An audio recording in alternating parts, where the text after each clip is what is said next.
their base color is, like Mallory said, it can be yellow to cream to white. And that doesn't seem like good camouflage if you think about it. And then they have those black splotches. We have both been right next to the guy while he was above ground, and like not really. It took us a minute to find him. Oh, like wow. He was even though you know he's there. We're following the transmitter and the beeps from our receiver. We're like, okay, where is he? And it's like, oh, my foot's touching him. Like he's right there. And this is a snake that's body is longer than mine is, and we can't even see him. Wow. The award-winning Tennessee WildCast is on the air with the latest on hunting, fishing, boating, wildlife watching, and all things outdoors. Make welcome your host, drummer and outdoor expert novice, Jason Harmon. Hello, everybody, and welcome to this edition of Tennessee WildCast. Thanks for tuning in. Thanks for watching. Thanks for listening. We got a great show lined up for you today. It's all about snakes, Don. Yes. Got some experts in the room, so I'm definitely not one. So I'm glad they are here today. Well, you heard the intro. I'm not the expert either, so that's why we bring in the folks that know. And today we have Mallory Tate back with us again from Biodiversity. She's a survey coordinator, and Jesse Eaker, Biodiversity survey manager. And we're going to get to know these guys again and learn more about snakes in Tennessee. Yeah, I'm looking forward to it. Specifically the pine snake. Right. So anyway, we'll get deep into this as we go. First, I want to introduce everybody and get to know folks. And Mallory, would you mind introducing yourself again to the listeners and people watching the show? Just remind folks who you are, what you do, and then we'll move on to Jesse. Yeah, sure. So my name is Mallory Tate. I am in Region 2, so Middle Tennessee primarily.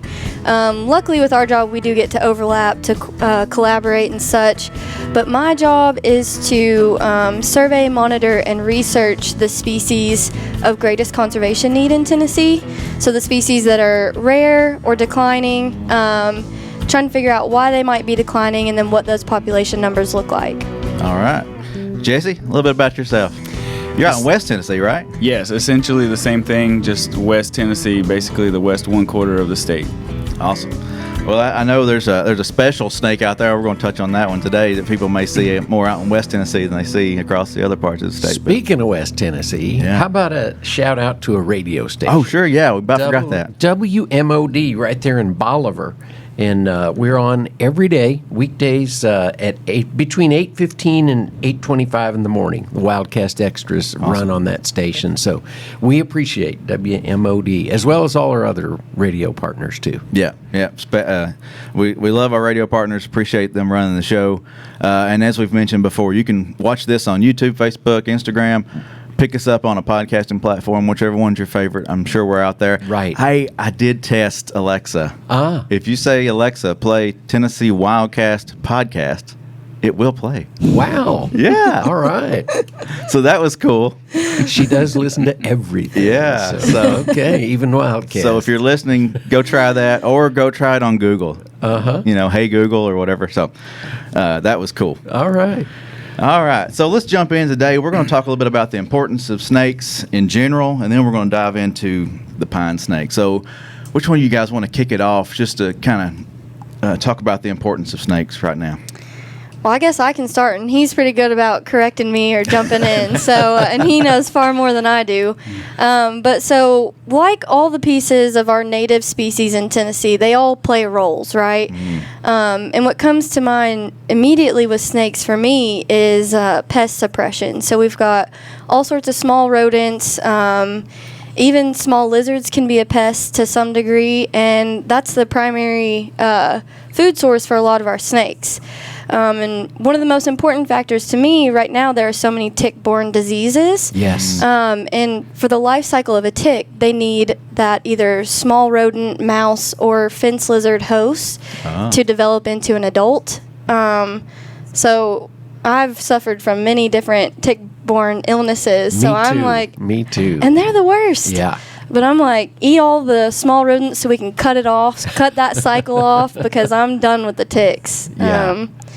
But furthermore, with outside of the ticks and things that they carry, just the rodents themselves, if we didn't have snakes, then we would be overrun with small mammals and rodents, and they would, start infesting croplands more than they already do, houses more than they already do, and we as people, we're not just going to sit back and let them overrun our lives. So we would be coming up with alternative. If we lost snakes, hypothetically, we'd be coming up with alternative methods of pest control, which would lead to who knows what with the chemicals we may decide to use.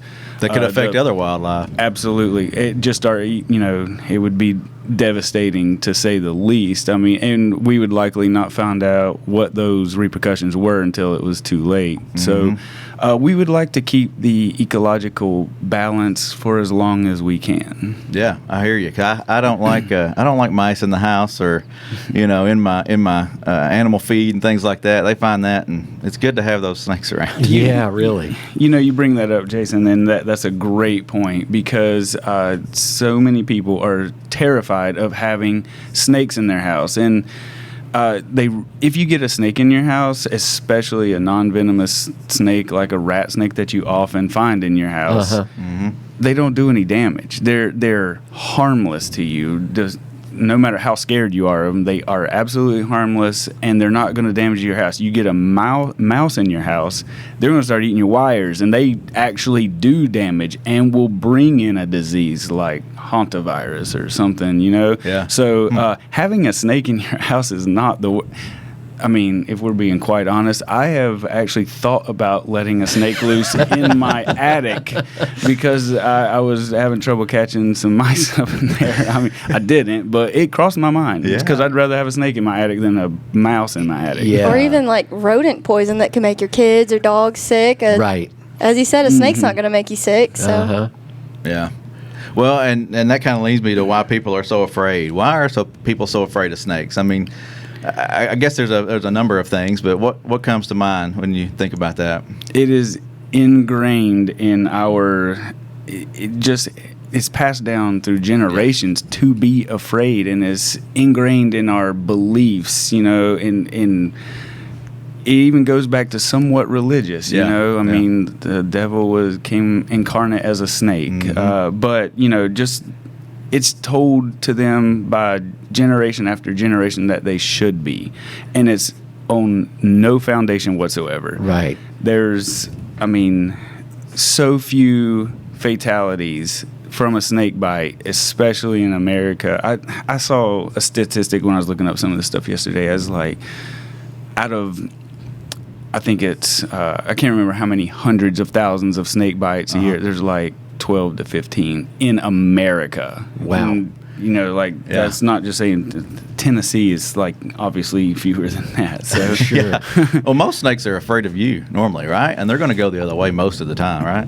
Oh, yeah. I mean, I think some of it is also just the nature of a snake. We're not used to having slimy, slithery things and thinking of them as, our warm, cuddly lap animals. Right. And I think a lot of it is that people, they have this ingrained fear, so they don't spend time to just watch how cool they are. Their immediate reaction is to either, unfortunately, kill it, run, or scare it off, which is honestly, to me, the most beneficial option. Just scare it off without trying to touch it. But, yeah, I think primarily if you're not comfortable watching a snake do its thing, then get the garden hose and spray it off. But yeah, most snakes are going to run from you as soon as they're aware of you. There are a couple species that we have in Tennessee that will depend on their camouflage.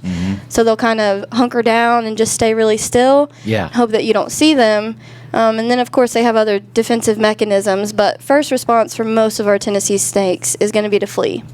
Well, and you had a note here, Tennessee venomous snakes are not aggressive. So if we get into the venomous side, even those snakes are not out to get you. Right. I mean, I don't think a snake wakes up and says, I'm coming after Jesse today. There's nothing. You can go ahead. And if you encounter it in the wild, it is still not going to say, I'm coming after Jesse today. Right. I have been in the swamp and just, on a nice snake basking day, looked around and counted 15 cottonmouths around me. Wow. And they're all just doing, I never felt threatened. I mean, I'm not scared of them at all, but not one of them chased me, despite how fervently that will be argued. Urban legend, yeah. They will not chase you for no reason. Matter of fact, they won't chase you at all. If you start approaching them and swatting at them with a paddle or a broom or something, that they might feel like they want to defend themselves. Sure. And I found just being around them, the smaller snakes, the more juvenile snakes, tend to be a little bit more defensive. I don't want to say aggressive, but like if I like to compare it to a feral kitten or a cat. Okay. If you come across one in your barn, I mean, it puffs up and hisses and, it throws a fit, and most people think that's cute. But it's defending itself, you know, and it's, like walking with its, hunched over and everything. Like that hocus pocus cat. Yeah. Well, I mean, that snake is doing the exact same thing. It doesn't want you to kill it, but people are afraid of snakes and they think that's a threat. It just builds on, I think if you can take a second to squelch your own fears when you come across a snake and not jump to your instant intuition or reaction to try and like scare it off or kill it or hurt it, then you'll see that you're not going to get that defensive reaction. Right. Which is, of course, there's statistics out there. NC State did a quick survey. 80% of venomous snake bites come from people trying to kill the snake. And I mean, I think it's common sense because we know snake behavior, but the only way to increase your chances of being bitten by a venomous snake is to approach and try and kill that venomous snake. Yeah. So. Well, I will say I had in a rocky county in Middle Tennessee, I had a rattlesnake on my farm, and I just let it be, and it would come out on the rocks and go back into the shed and come back out. I saw it 2 or 3 times that summer. Hadn't seen it since, but beautiful snake. They're gorgeous, and I think it's part of that suppressing your fear, which is hard. I mean, it's hard. It's just like me personally, when I first see a snake out, and I'm not expecting it, it takes me aback. It's like, oh, there's a snake there. Right. and then you sort of assess the situation and kind of move on from there. But you're like, oh, there's a snake there. But that initial notification when you see that snake and your brain registers, wow, it's a little jolting. Yeah. I'll say I'm not quite the snake expert that I think Jesse is. He won't call himself that, but I'll call him that. If I'm walking through the woods working and I look down and I've just stepped over a timber rattlesnake, even I still will be like, oh, geez. Right. Yeah. But then I'll just step away and just watch it do its thing, and I could harp on this for hours. Well, I pulled up a few pictures you brought with you to show folks. If you're watching, tune into this show and check these out. But let's go through these real fast. And these are the venomous snakes of Tennessee. And then we're going to get to the pine snake, which is why we are here. So whoever wants to take charge here. But this is a cottonmouth, right? Yeah, good job. So an easy way to identify this one, and Jesse, please chip in because, again, he knows far more. But so their markings are going to be a little bit more pixelated, where I think one of the ones that people might confuse this one easily with is a copperhead. Okay. Theirs are more distinct. There's the cottonmouth looks a little digitized, and then most of them have that kind of easy to pick out dark eye stripe on the side of their face. Okay.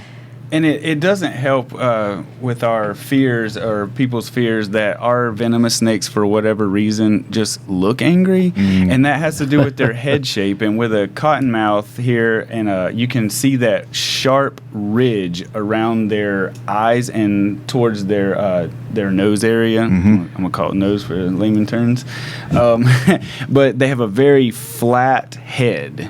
So that is one of the things that I look for almost immediately. If they have that sharp ridge around the front of their face there, that you can be sure that that's a cottonmouth. Real defined, almost boxy kind of like. Yeah. And the eye stripe. The copperheads have that same head shape, just their coloration's a little different. Yeah. And the head shape on the venomous snakes tends to be more triangular too than the That is actually not entirely true because we have. That's why we have you here today. So we have most of our snakes will puff themselves up in defensive displays, and I give a different talk about showing misidentification, and I've shown a diamondback water snake that has puffed himself up in a defensive Which display. is not venomous. It's not venomous, but it has. I mean, it looks like it has venom glands. It's so like got such a triangular shape. They can make themselves look like that. Okay, Wow. good.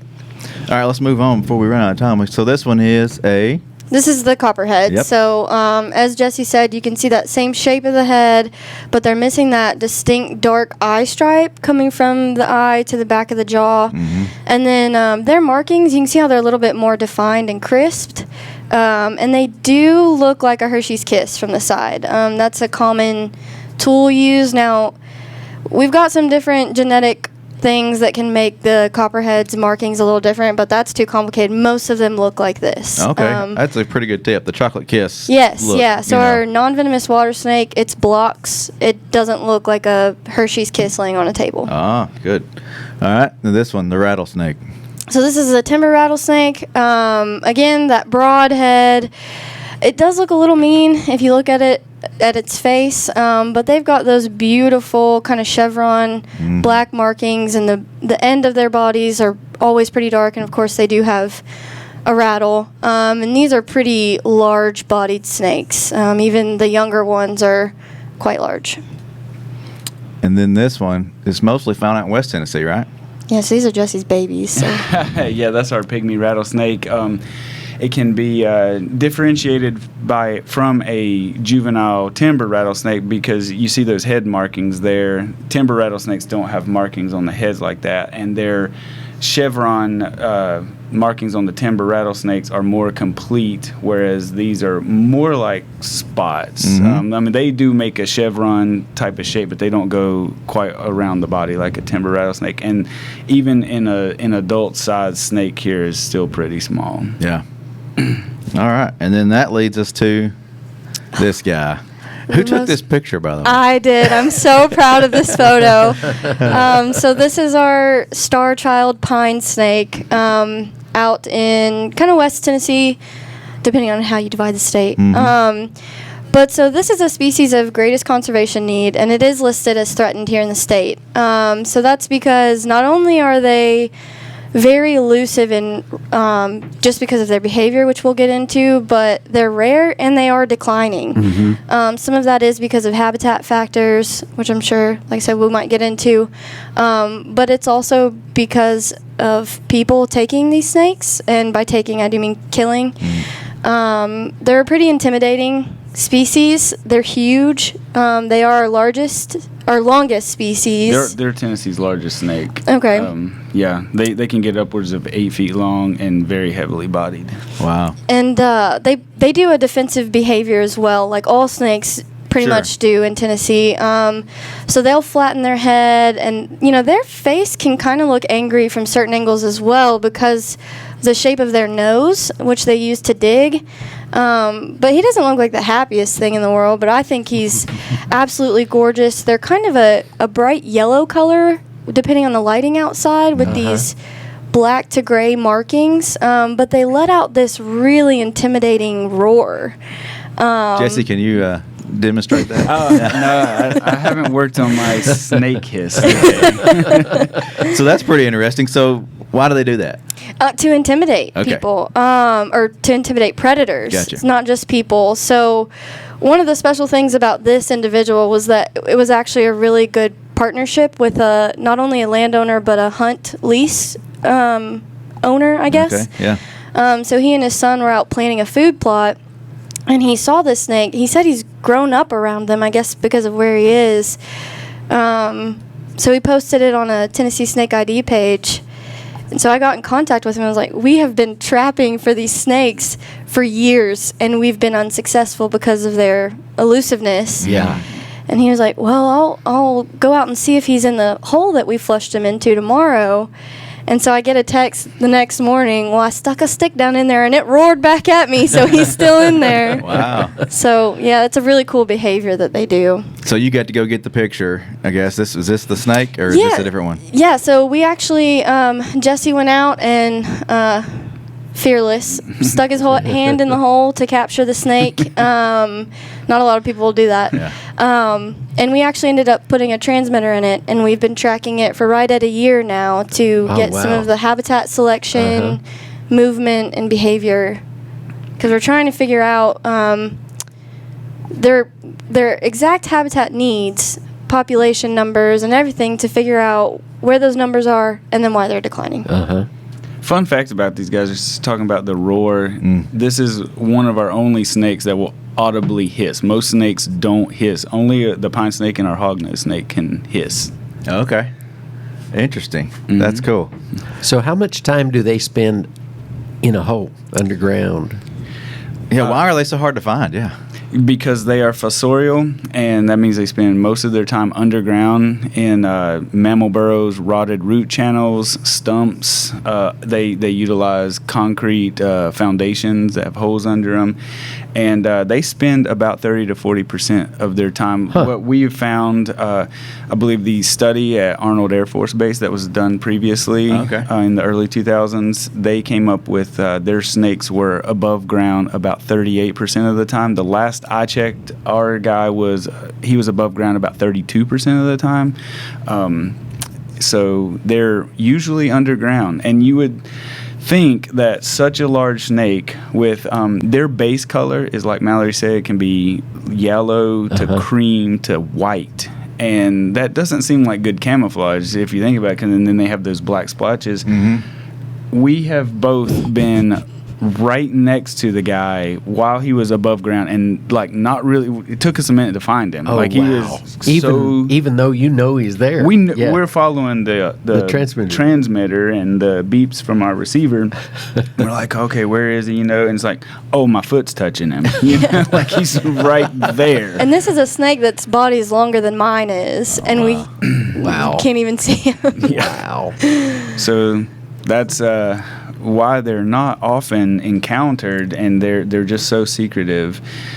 But for whatever reason, we've had a lot of mortality show up on social media lately, which has caused the reason for this talk, really.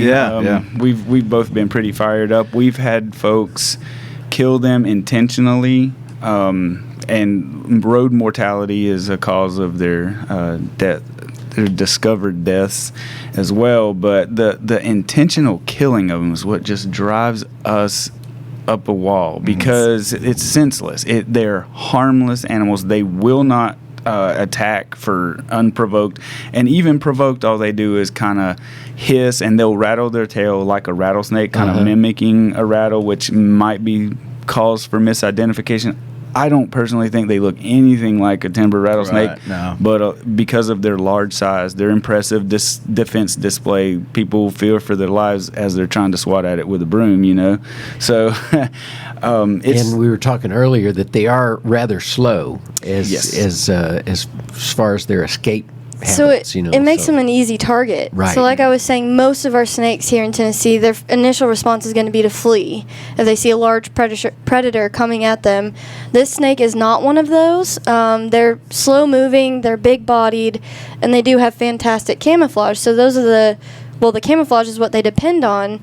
So like Jesse said, we'll get close to it and it won't flush. And so I think the fear combined with the easy target has resulted in a lot of devastating blows lately.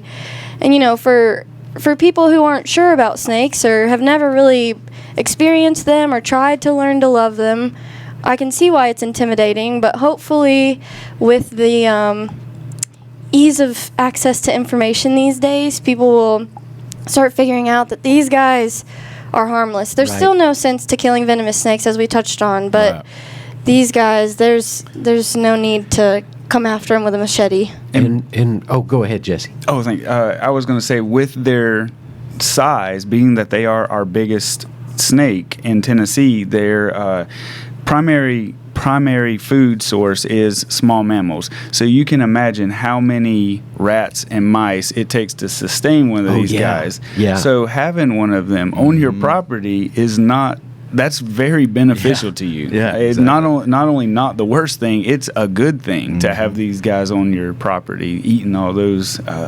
pesky, disgusting mammals. That host ticks. My least Which favorite. lead to disease. Right. I would welcome one for my chipmunk population in my yard right now. They would happily oblige. Oh, man. Yeah, and not only that, not only do they clean up and help with those issues, but they're a greatest conservation need, which remind people what that is again. And is there any chance of this snake coming off of that list? Yeah, so species of greatest conservation need, you can qualify several different ways. One, you're so elusive that we're not sure where those population numbers stand. Second, you're declining, whether that's from disease or human impacts or habitat impacts. This guy, unfortunately, is facing all of those. So not only is it rare and elusive, like we said, he's only out of the ground 30% of the time, but he's facing habitat fragmentation. They also require well-drained soils, so pretty sandy. And those are being disturbed more often lately, just because of development. We have humans killing them, and I think I hit all the notes. So, like I said, this species is declining as well. And then we have a disease called snake fungal disease that's recently been studied here in Tennessee. I'm not sure about their susceptibility, but it's of course a threat. Just because we don't know too much about the disease, if these can carry the fungus, and then how it's impacting them. We don't find enough of them to get the full spectrum of snake fungal disease on these guys. Right. All snakes are susceptible to it, but just what the impacts are on this species in particular is not quite known. Well, my next question, so if you're not seeing a lot of them, is there a way for people to send you photos or let you know, hey, I saw a pine snake, I had one here, and will they see them all the way across the state or mostly Middle West? So we actually do have them across the state. There was recently one found in Region 3, which is Cumberland Plateau. They are more prevalent, I would say, in Middle and East Tennessee because of those well-drained soils that are required. Middle and East? Yeah. Okay. Oh, I'm sorry. Middle and West. Middle and West, yes. okay. I'm glad you sure. corrected me, Yeah. yes. And because of this pine snake study, we are willing to take sightings. So they can email any of the regional offices, and those will go to the biodiversity staff. But And to take it one step further, if you are a landowner willing to participate in this study, please reach out to us via social media or some sort. And we would like to get more transmitters in these animals, and so we can understand them better. Awesome. Yeah. we'll come teach you about them so you're not scared of them. That's cool. Yeah. I mean, if I find one at my house, I'll be calling you. So I don't know that we've said it yet, but let's remind everybody it is illegal to kill a snake in Tennessee. It is. Okay, that's, just keep that in mind. Hey, we should have put that at the front, shouldn't Yeah, we? all right. So, yes, that's a good reminder. The whole reason we did this show today was to remind people of that, and also, this guy's special. This snake is special, so let us know about him if you see him. Contact us on social media. Email us at ask.twra@tn.gov. It's another way to get a hold of us.